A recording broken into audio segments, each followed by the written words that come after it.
We count it if you need it. Yeah.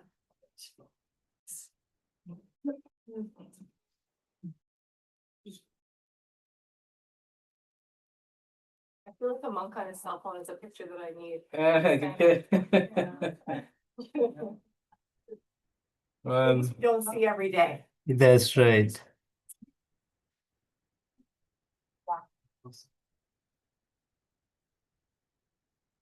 Can I get this? How many minutes we have been today? 20, what are we at today? 22-ish, yeah? So 22 plus the grown-ups, 24?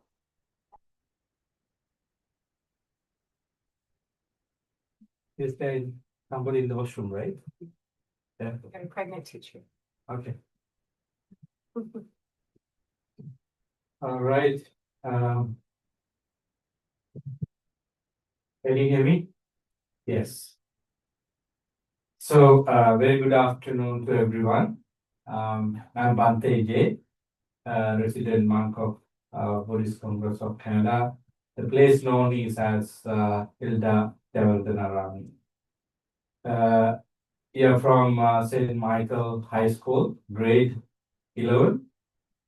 So thank you very much, teacher Mary, for making this connection with us and taking your student to our temple.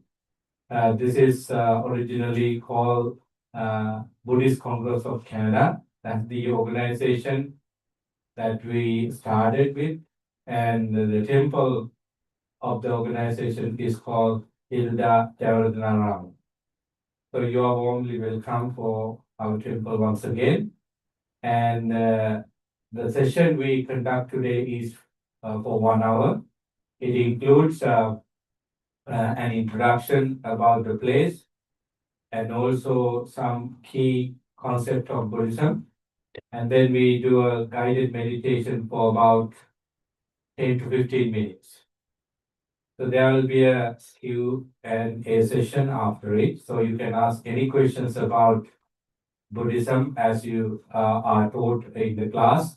And this is the field trip you have today to see the Buddhist temple. And most importantly, you are very curious about various things you see here today. So you can ask any questions about monks and temples and what we do, what are the schedules as monks we follow on daily basis. So you can ask any question.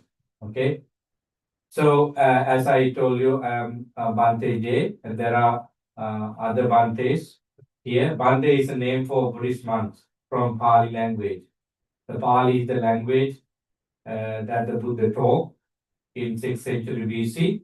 It's not a communicated language in modern world today, except few individuals. It is a language for the text. But we use those terms from the text to recognize Buddhist monk. Bhante, Bhante. So we have our head priest here today and several other monks. Perhaps you can see them. So this place started about 25 years ago to cater the service for Buddhist and non-Buddhist. There are Sri Lankan Buddhist, Thai Buddhist, Burmese, Bangladesh, Indian, and also Canadian Buddhists who use this place for meditation, discussion, and counseling, and therapeutic method. So we have different programs for these purposes. On a everyday basis, we conduct a guided meditation. So this is what we do here. So our main purpose is to allow people to get in and do some meditation, do some practices to heal their. So to do that, we have ordained community, which means monks, and we have lay community who support the monks to conduct their program.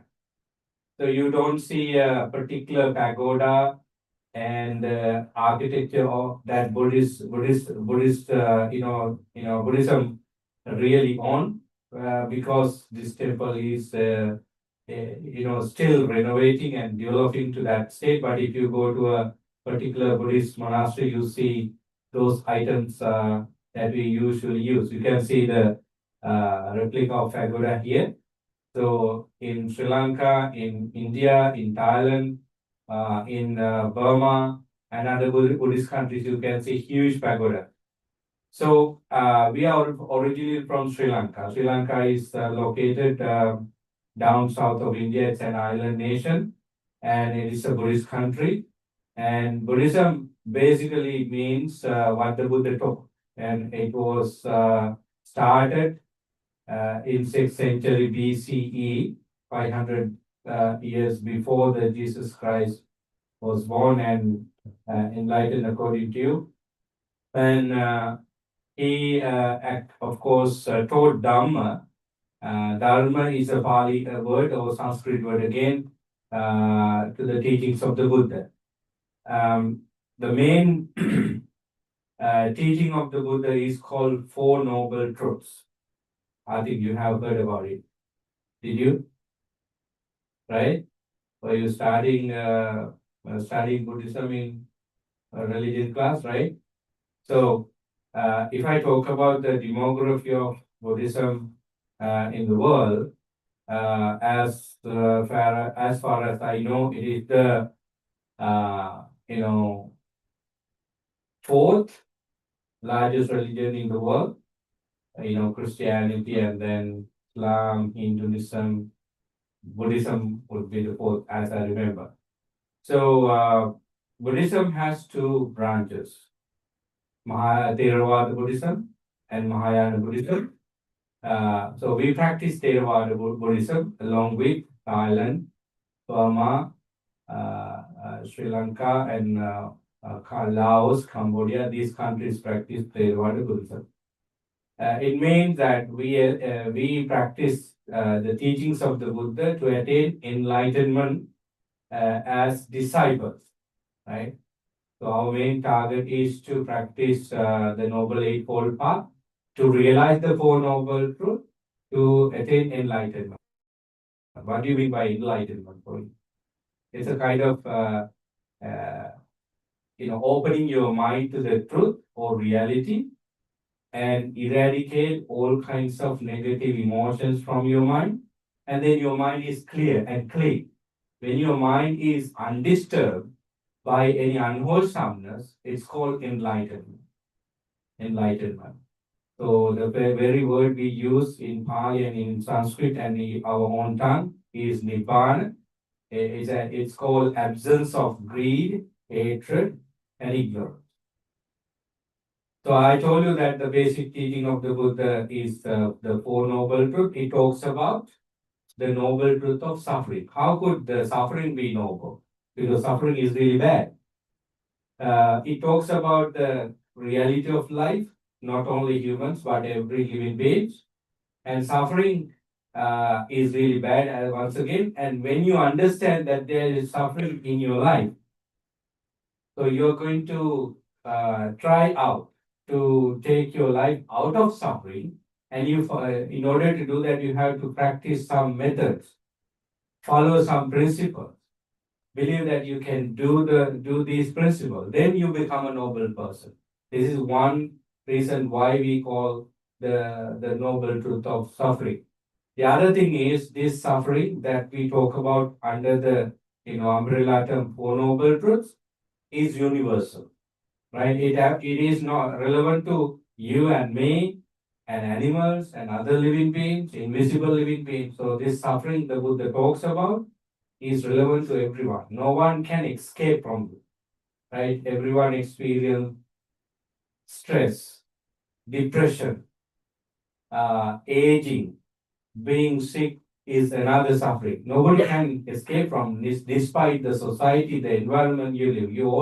We all have to experience. That's why this is called universal, thing. So that's why we use the noble truth of suffering. There may be other definitions also, but this is the simplest way to understand. So, apart from the Four Noble Truths, we have other important teachings in the Buddha's teaching as basic teaching, karma, right? Perhaps you have heard about it. Karma has become a very popular term in each religion now. Influence came from Buddhism and also Hinduism. So karma is called intentional action, right? We intend and say words and do things. So this is called karma. And there are other things like Four Noble, Noble Eightfold Path. It is under the Fourth Noble Truth. Uh, did I explain you the Four Noble Truth? No. The first one is the Four Noble Truth of suffering. Okay. It talks about that suffering exists.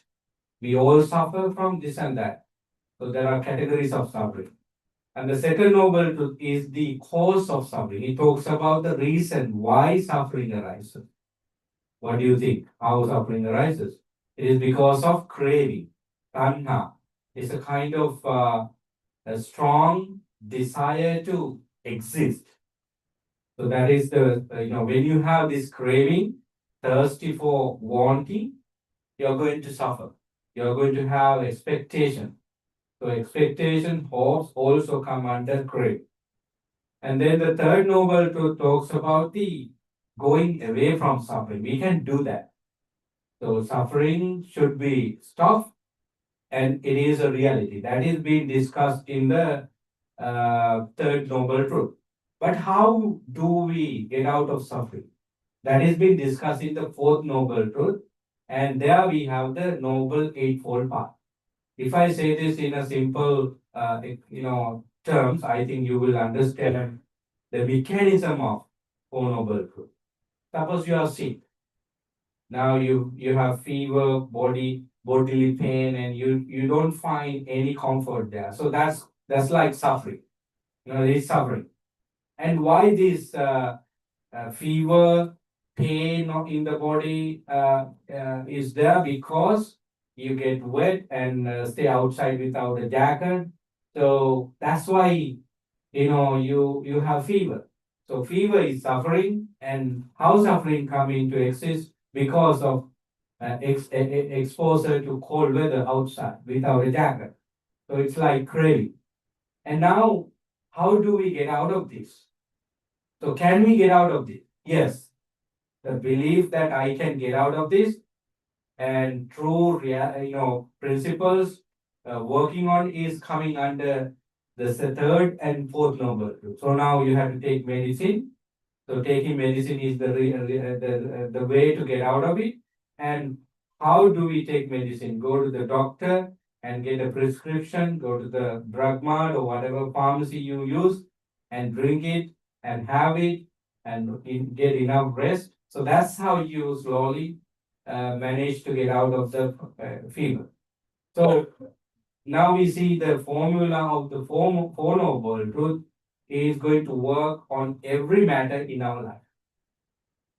So in order to reach to this very profound teaching, we have to have simple principles. One principle that we always talk about is five precepts, five principles that is relevant to each and every person in Buddhism, and it could also be followed by everybody in the world. Five precepts. Do you know what five precepts are? The first one is about killing and harming living beings. We promise ourselves that we abandon killing living beings. And there, in order to complete this training principle, we of course practice compassion to loving kindness. Abandoning killing and harming living beings, we practice loving kindness. First principle. Second one, abandoning stealing, even plagiarism, right? Plagiarism is also coming under the second principle. So we never ever steal even ideas of somebody without permission. Not necessarily the material thing, even an idea. So abandoning stealing, we practice generosity, second principle. Third one is about behavior. Abandoning misbehavior, we practice good behavior. Fourth one, abandoning false speech, we practice truth. We speak truth.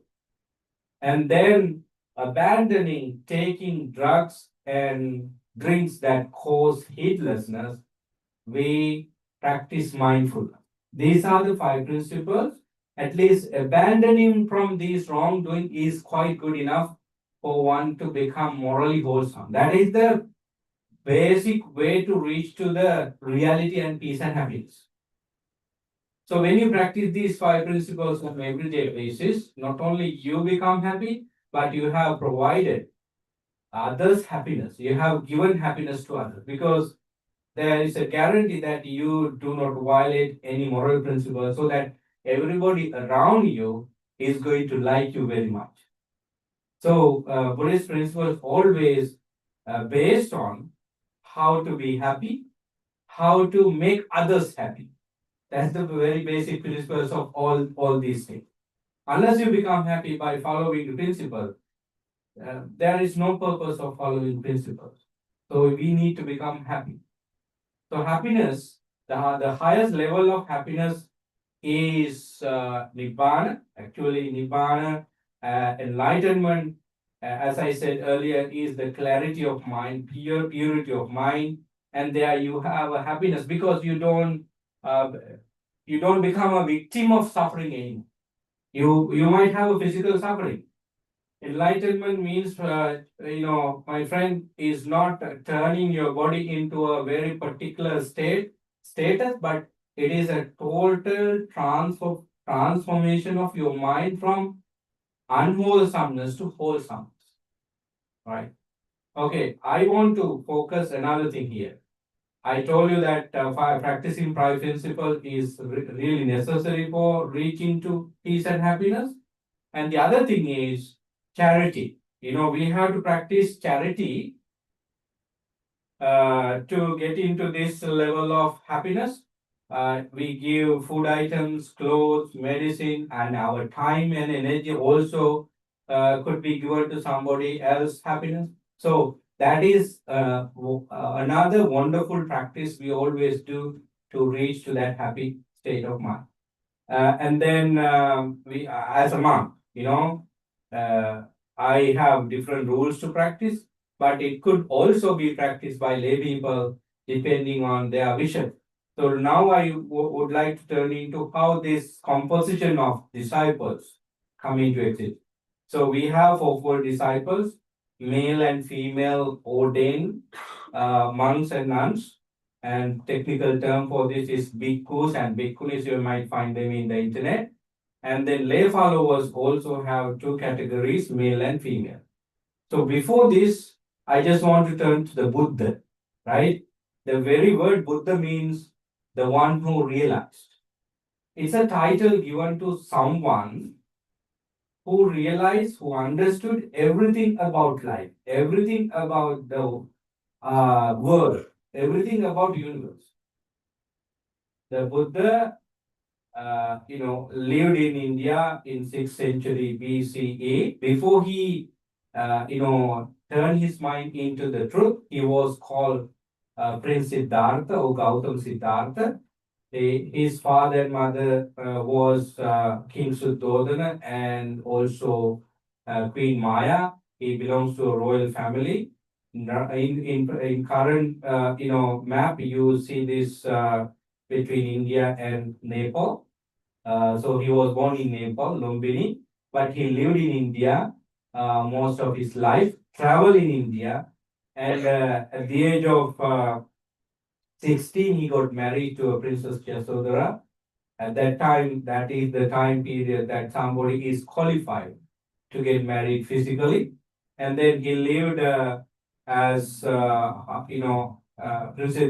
Siddhartha lived 13 years as, prince of the royal family with Yasodhara. And at the age of 29, with some understanding, he left the palace to seek the truth because he experienced that this life is full of suffering. not this suffering is not the suffering we sometimes think about. This is a very fundamental suffering that human experience.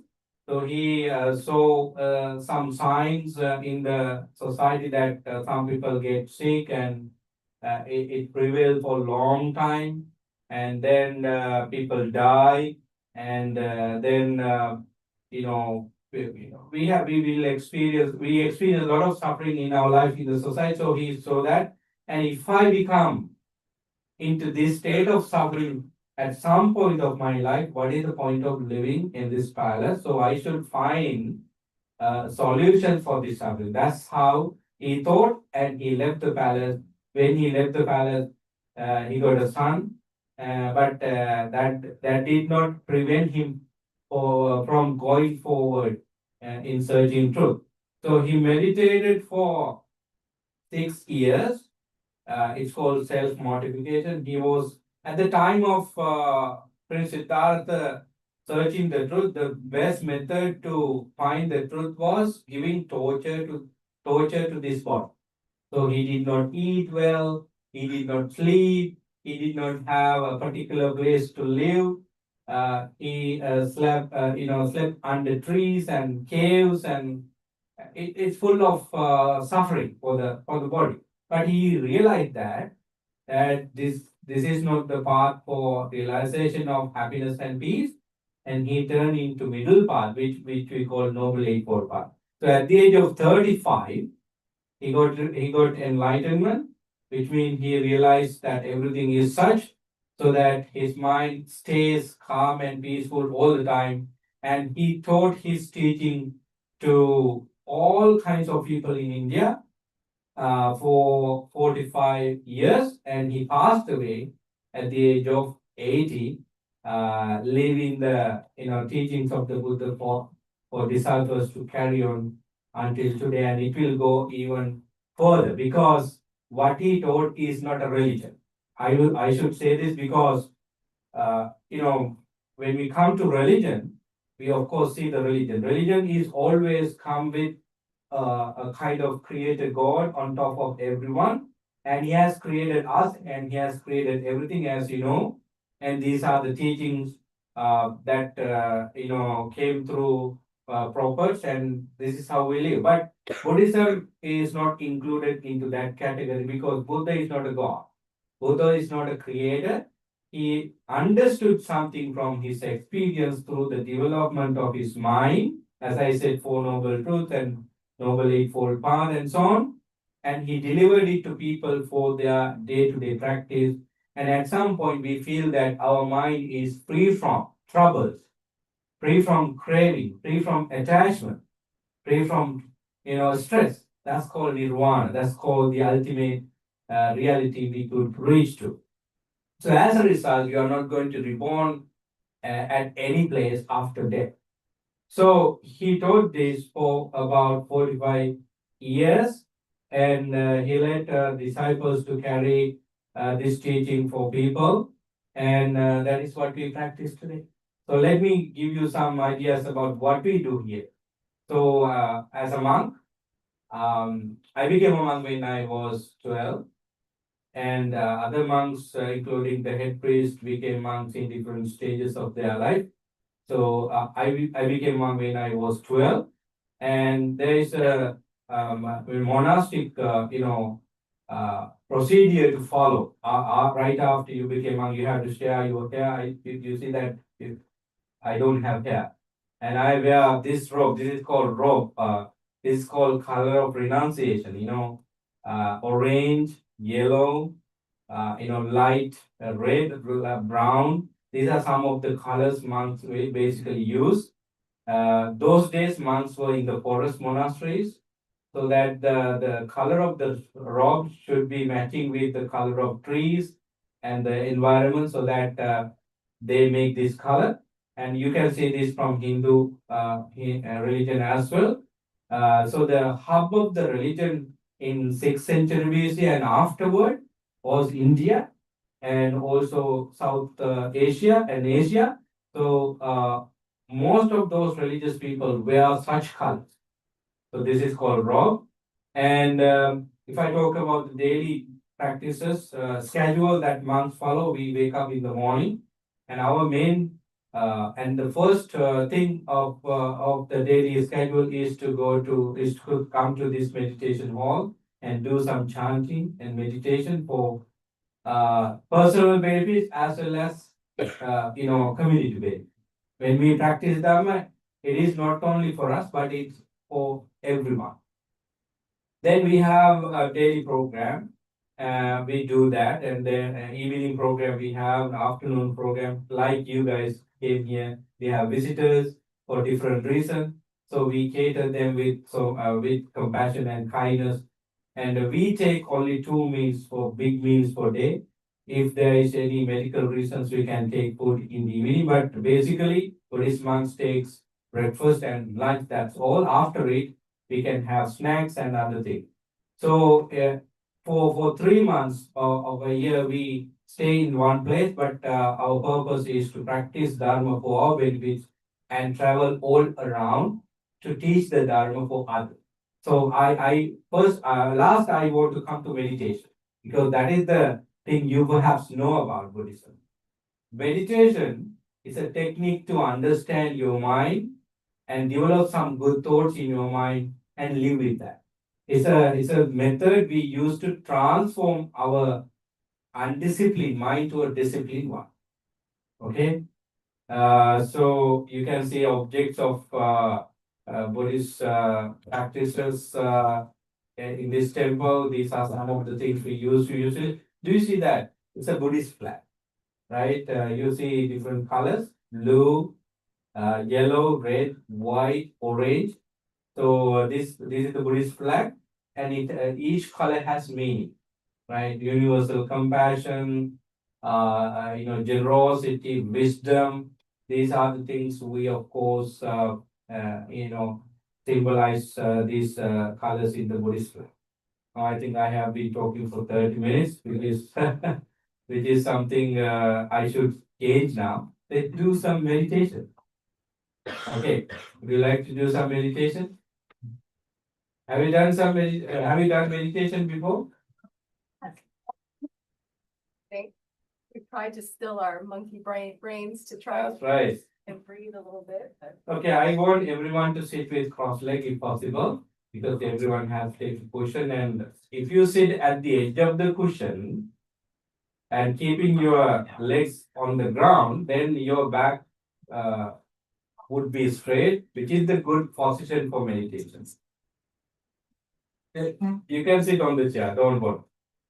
The only thing you need to keep your back straight and chin level should be parallel to the floor. Then your eyes would be very nice position. And check keeping your hands on your lap like this help us keep our shoulders balanced. Okay, because we are going to do breathing meditation. There are a lot of meditation techniques, but we are going to follow the famous and very comfortable meditation, breathing meditation. So I use this bell to give you signal of starting of the meditation and also ending of meditation. You just follow it. So everything about meditation is focusing, being mindful about the conditions of the body and mind at this moment. That's why we call meditation for living in present moment. So I need everyone to close eyes because we expect less distraction. When you open your eyes, you have a lot to see and it's distract your mind. When you close your eyes, you don't have distraction. With closed eyes, listen to the bell first.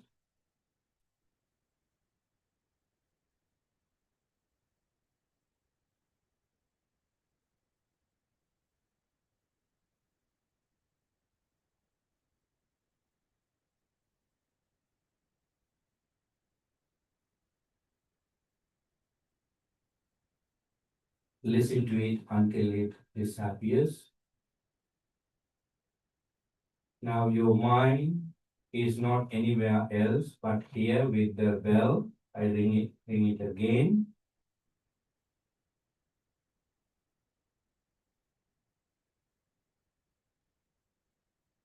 The monkey of your mind is going to jump from your mind so that it's going to be free, relax.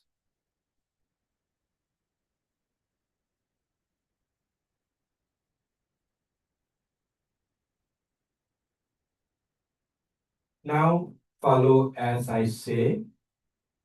Be mindful about your body. Imagine that you are standing in front of a huge mirror. What you can see is your figure, your body. Turn your mind as a mirror, and from your mind you feel your whole body from top of the head to the toes. Pay attention to the head and feel hair on the head. Feel the brain. Let it relax accordingly. Now bring attention to the forehead, slowly through eyebrows, eyes, the nose. You take your attention and feel those small body parts gradually, slowly, mindfully. The lips, the chin and the cheeks.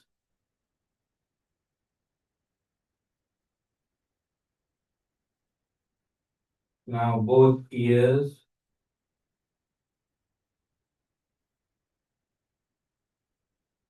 slowly down to the neck and the shoulder muscles. Check whether you have kept your shoulders in a relaxed way. You can even turn your head to the right and left slowly to make the muscles of the shoulder relax.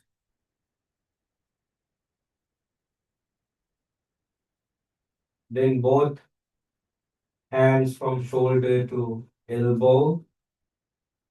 Feel that area very much. And then from elbow to palms and fingers. You are so mindful about your body so far. Let's do further. Feel the chest and abdomen, lower abdomen. Feel the vibration with the breathing, the chest area and the stomach is working so hard to make your life alive.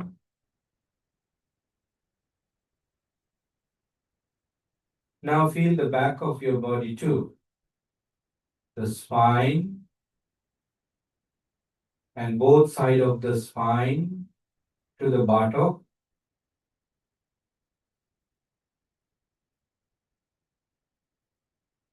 Feel the hip area go around it and say how two legs connected to the trunk of the body.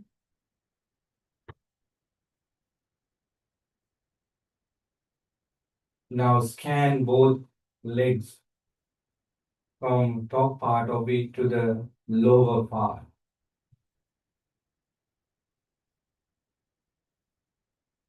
Now I want you to bring attention to the nostril where you see the breath clearly.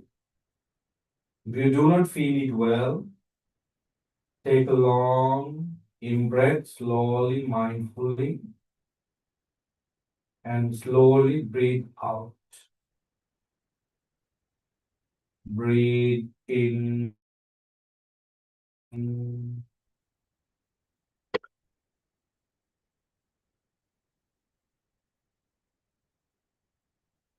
Breathe out. Do this exercise with attention. When the mind is not going anywhere but the breathing is going to calm down naturally. Breathe in.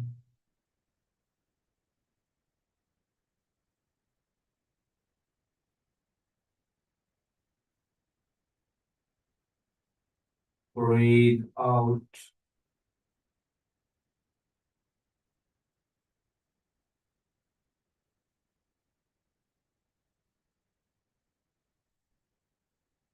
Try your best to keep your mind with the breath.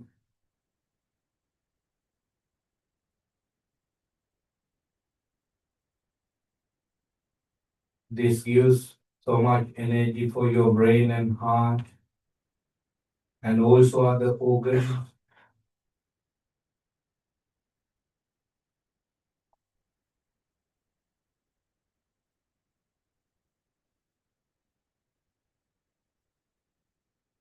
The whole body vibrates with the breathing and you feel it well.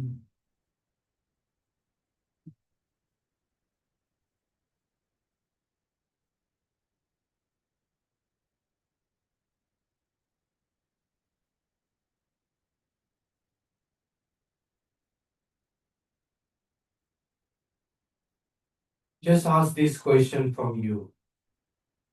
Who is taking this breath in and releasing it out? It's me. I. As I told you before, you are sitting or standing in front of a mirror. Mirror here is not a physical mirror, but your own mind. So it's me sitting down on a cushion, keeping hands on the lap, with closed eyes, breathe in and breathe out. This is me. Am I still a victim of illness, aging, stress? Yes, I'm not beyond it. So let me develop loving kindness myself as a solutions to physical and mental suffering. May I be well. May I be happy.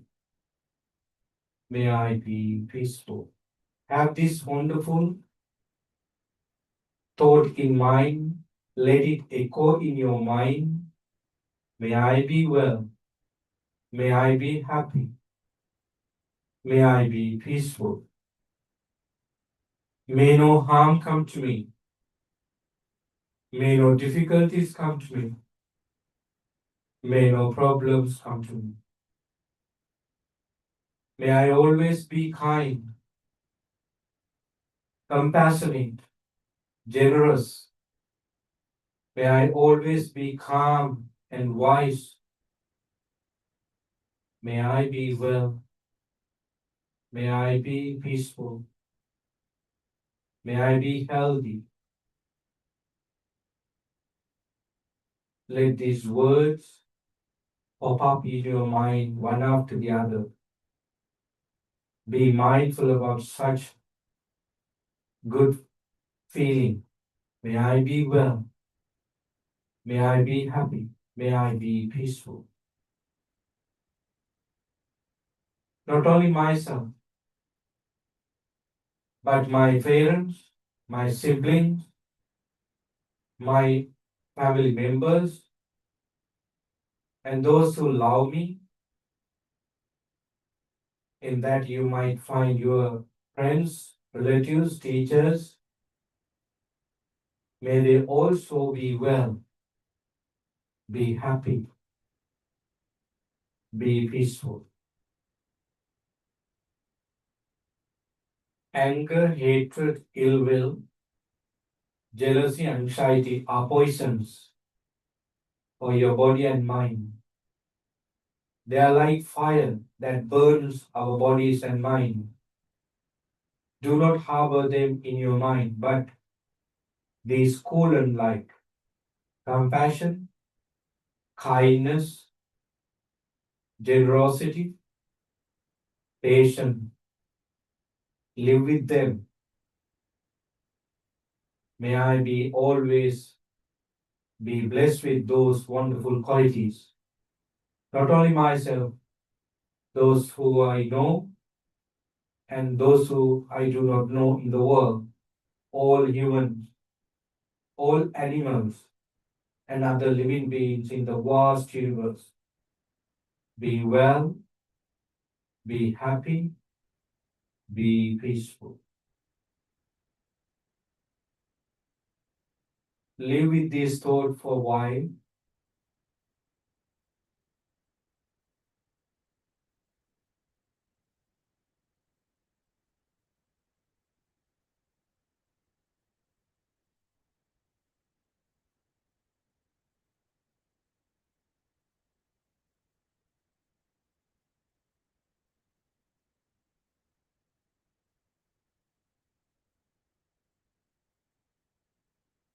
Okay, that's the end of the meditation. Open your eyes with such good feeling. Okay. Now we have 15 minutes to discuss anything you are interested about today's session, about anything you see, or any concept you want to clarify.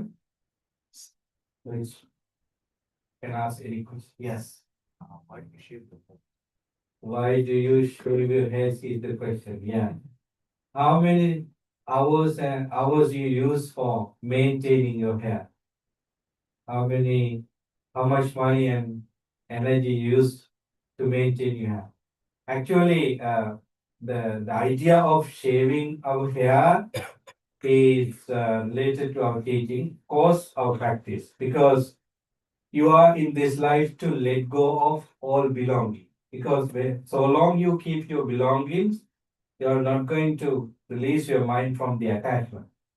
So part of the training is to detach from anything material, anything external and internal, so that you have, because destroying craving and strong desire, hopes in your mind is difficult unless you dedicate your time and energy. So for that purpose, we share our hair and beard.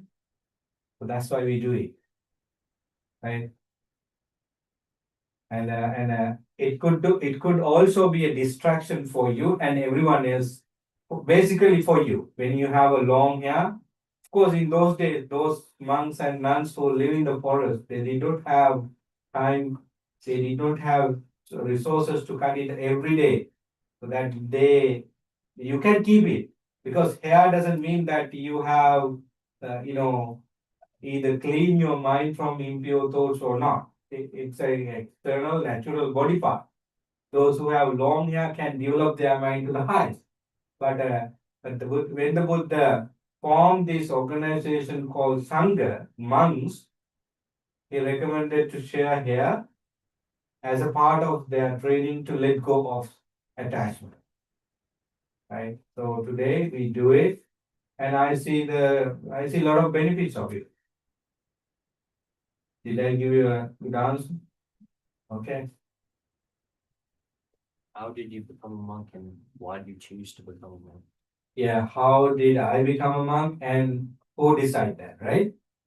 Yeah, at the age of 12, I did not have a good understanding about Buddhist teaching and Buddhist monks and so on. It's my parents decided to give me to the temple, because I I I have been from a Buddhist country where, Buddhism is being practiced culturally, spiritually, and in many other ways. So that being a Buddhist monk is a great honor to the family.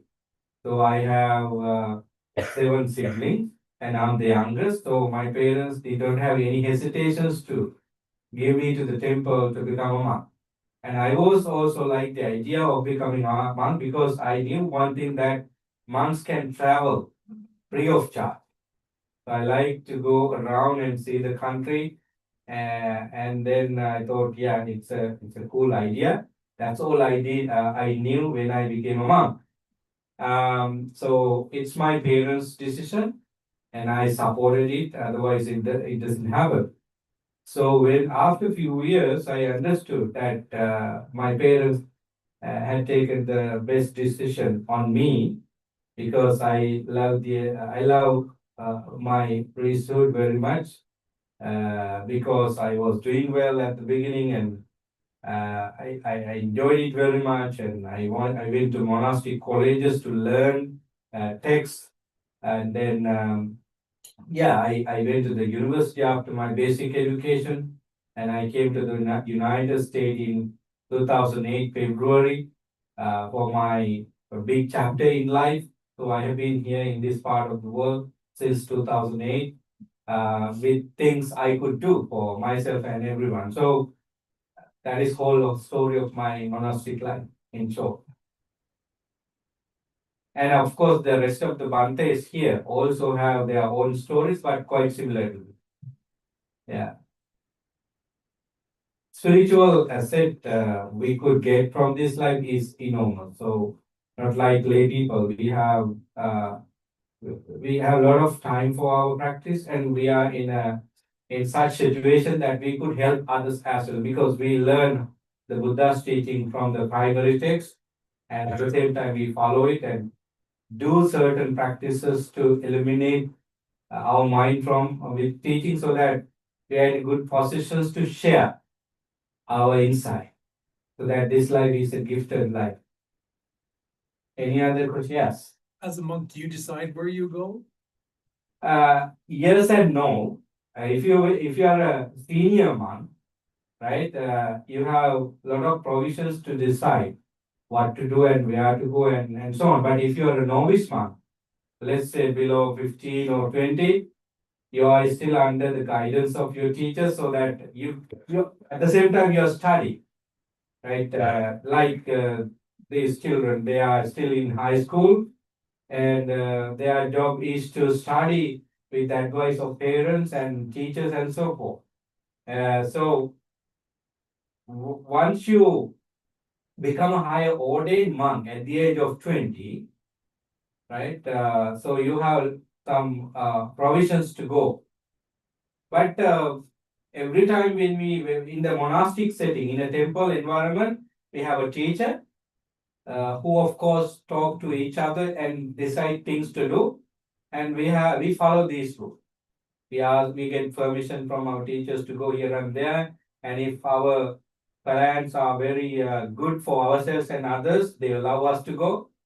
And we always, decide things with mutual understanding. It depends on which age you are and which how educated you are and how good you are with the training principle in order to do such thing. Yeah.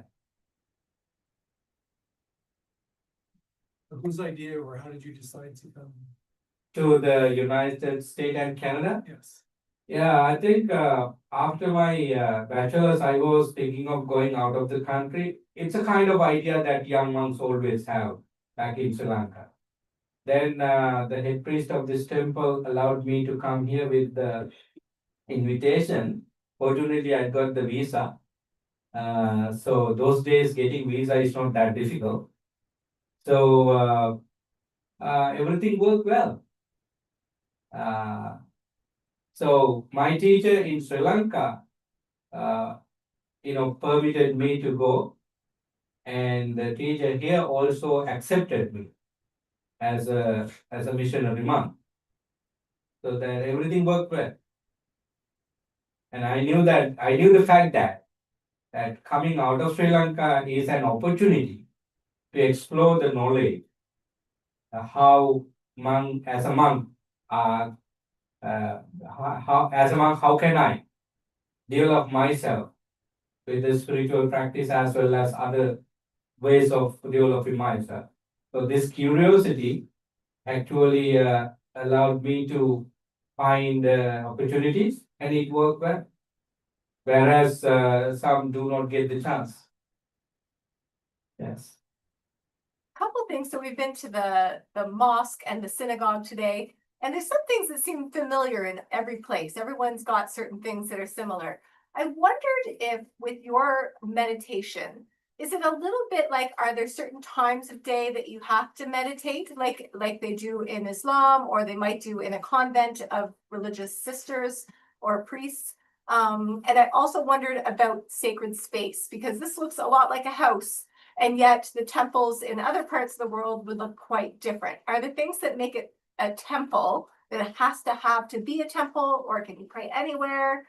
And do you have to pray certain times, I guess? Thank you so much for the couple of questions Whole bunch you of put. questions. Yes. I answered. Yeah. Yeah, we have a schedule to follow each day. The best time for meditation is the best time you feel to do so. But as a fact, early morning would be best because you have enough rest for your body. When the body is getting relaxation, the mind also reciprocates. So that in the morning, it would be ideal for everybody to meditate because you feel fresh. But I follow the technique sometimes that I meditate at this time because I feel to do so. It's just like thirsty. You feel thirsty, then you drink water. Otherwise, you don't drink water. You feel hunger, then you eat. Likewise, each and everyone feel relaxation. I need it. I need it. Too much for me. So we have a schedule to follow, either in the morning or in the evening. At times people come, we do so. But maybe you have a personal clock in your mind to do meditation for your own way. Right? In speaking about sacred place, yes, we have objects to keep in one place to make a temple. As you see this pagoda. So in a real authentic temple, you have a kind of shrine room where the Buddha statue is kept, and that would be the meditation place for everyone. And then we have the pagoda, and around that pagoda, we have again space for meditation. And the Bodhi tree, you see the big tree over there? That is the tree that the Prince Gautama Siddhartha sat under and attained enlightenment. So since then, it is called Bodhi tree. Bodhi is the Pali word for enlightenment. So the tree that Gautama Siddhartha sat under attained enlightenment is called enlightened tree or Bodhi tree. So these are the three main objects that each temple has. But here is a house. We are, of course, nearly finishing our preliminary plans with the city of Ottawa to build a new temple. If you come, teacher, in next 2 years, maybe in 2027, you will see a temple, kind of physical structure has turned into a temple like. So we do not have much money to do so. So we expect to. So in a temple like this, we have a meditation hall, a shrine room, a pagoda, and other objects. You see the sacred books. I have kept you some in front of you. So these are from Pali language and also Sri Lankan language, and these are other objects here. So to make a building look like temple, you have to do certain things like that. What are the other questions yours?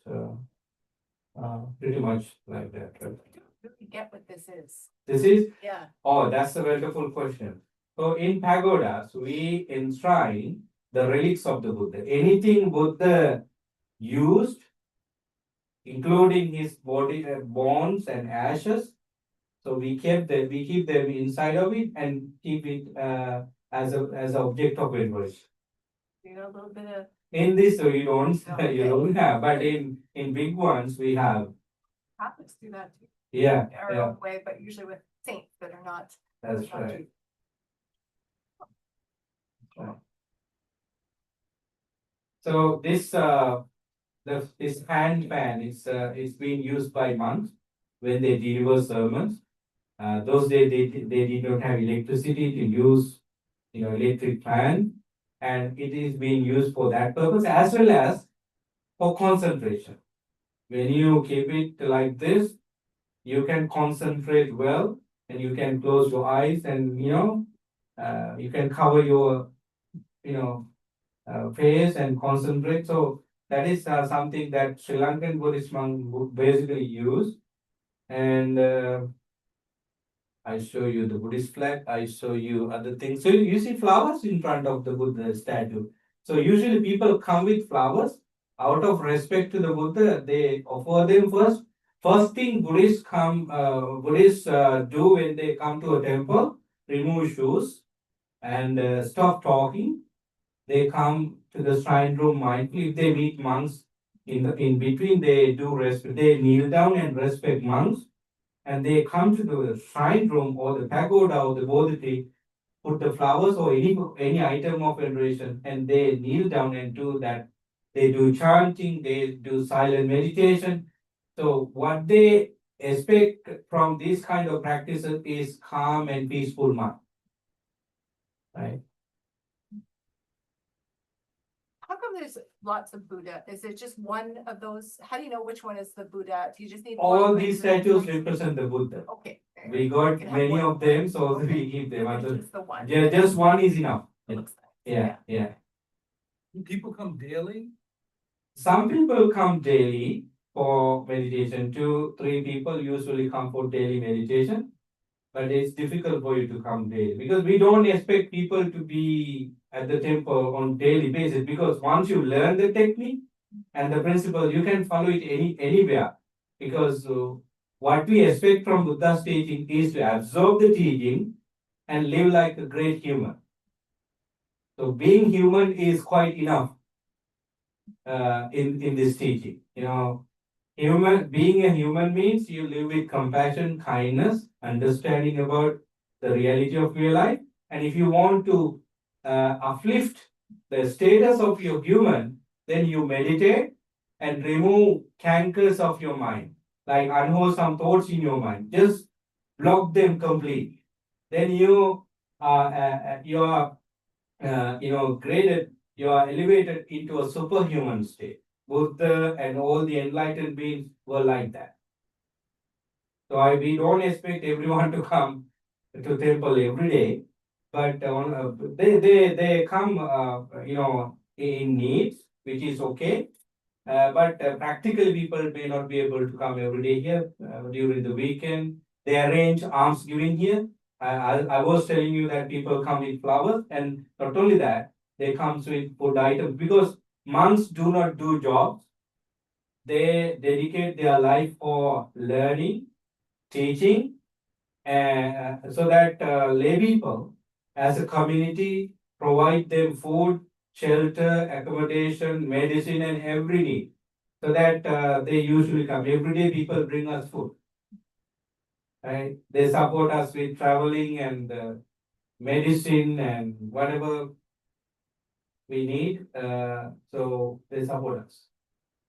I want to give you a little bit more support. Yes, Thank you on behalf of St. Michael also and the World Religions class to continue this ministry of providing opportunities for people's minds to heal and be healthy and whole, and to reach perhaps that state of nirvana and enlightenment that you're searching. And thank you for introducing us to this. Thank you very much for your kind words. Thank you, Teacher Mary, for taking your beautiful, very nice students, grade 11 St. Michael School. I really enjoyed your company. I think you enjoyed this visit. So whenever you want to come for meditation, just search in Google Buddhist Congress of Canada. Yeah. So the meditation session we provide is free of charge. So you young people experience stress, it comes to you due to the huge workload of studies, maybe work-related problems. So please come and get help from us. So thank you very much for coming. And the final thing is to take a group photo. Do you want us to come up? Yeah, everybody come here and sit this way. So first, you better stand up and keep the cushions over there. That's true. And then, thank you so much. Got the card in This the is car. fine. It's fine. So one of our monks will come and take the photo. So I would make these as a bell, but it's not a No, bell. it's not a It's bell. not. It's a strong structure. If we make it on the ground, it's a huge structure that goes under the surface, under the soil, maybe a couple of feet. Yeah. Yeah, I would say that word in Chinese architecture, but I Yeah. didn't know what it meant. So can you help me to take this somewhere. I don't know whether they like to have candy. Oh, I bet they would. Put it there. Right into the corner, yeah. Yes. And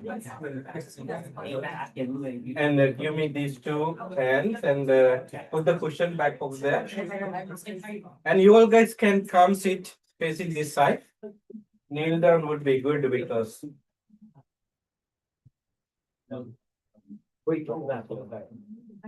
So you can sit down.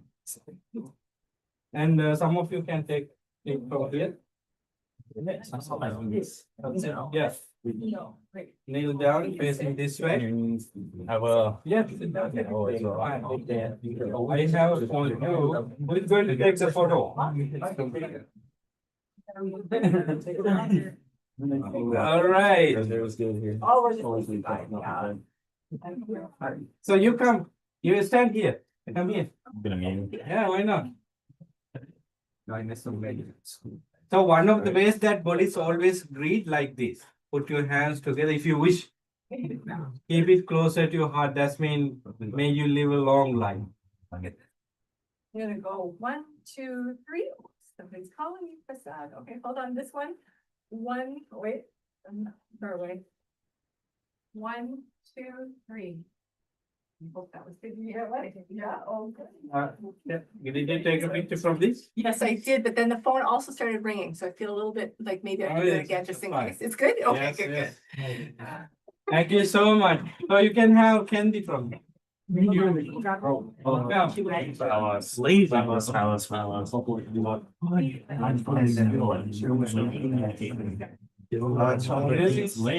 On the way home.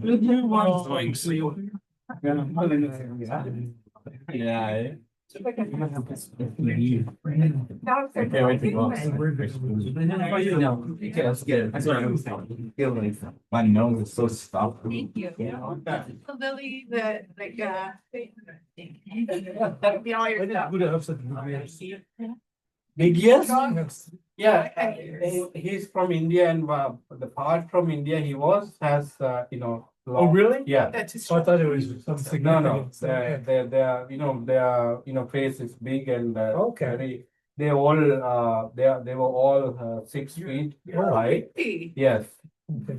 I thought it was so he could hear us. no. Yeah. no. But the long part, like, Yeah. yeah, you can kind of spell it. And then the style changes depending on where the Buddha evolved. Like in China, he becomes quite a fat. Buddha. Yeah, that's, You know, when Buddhism traveled from India to different directions, they added cultural aspects. Yeah. So So you always want like Jesus to you look like own your that, own Buddha, right? You make Yeah. your own Buddha, Yeah, it's great. depending on the culture. So you stay here? Yes, Okay. the Buddhist temple is always a place for monks to live. Okay. They are shrine and meditation hall living with together, not like a church. Yeah. So how many live here? Three Okay. resident monks, and sometimes we get traveling monks. Okay. Yes. Is this the only temple in Ottawa? No, there are 2 Sri Lankan temples, Oh. 1 Thai temple, 2 Cambodian temple, Chinese temple, Japanese. Really? All kind of temples are in Oh, Ottawa. it kind of opens your eyes, right? Like, Yeah, Okay. and even Canadian temple, 1.5 hour away from Ottawa in Perth, Uh-huh. they have 2 Canadian. Oh, yes. monasteries. Yes, Yes, I knew that. Tissarana Monastery, Yeah. and that's for monks, and the Satisarani is for female monks. Okay. Yeah, Over in Quebec, there's a big one too. there is a Montebello, there is a meditation center, and in Montreal, away from Montreal city, there is a place. I haven't been there. It's a Vietnamese temple. It's 500 acres big temple. Oh, Wow. The whole land is 500, but their building are it's huge. huge too. I think that's Yeah. the one I saw a picture of. And I was like, oh my goodness. Yeah, Chinese and Vietnam temples are always physically big. Big, They big, have a lot of They crowd. have more people Yeah, from yeah. here. Yeah, yeah. I know some Sri Lankan people, but not a lot. But So now I know one more. Yeah. Yeah. So glad. Thank you're you here. so much. anytime, please, every year, if you want this service, let us know. Now we have Yeah, connection. maybe every semester. We'll Yeah, get out of thank you. it. All right, Semester, thank you. but. Have a wonderful day.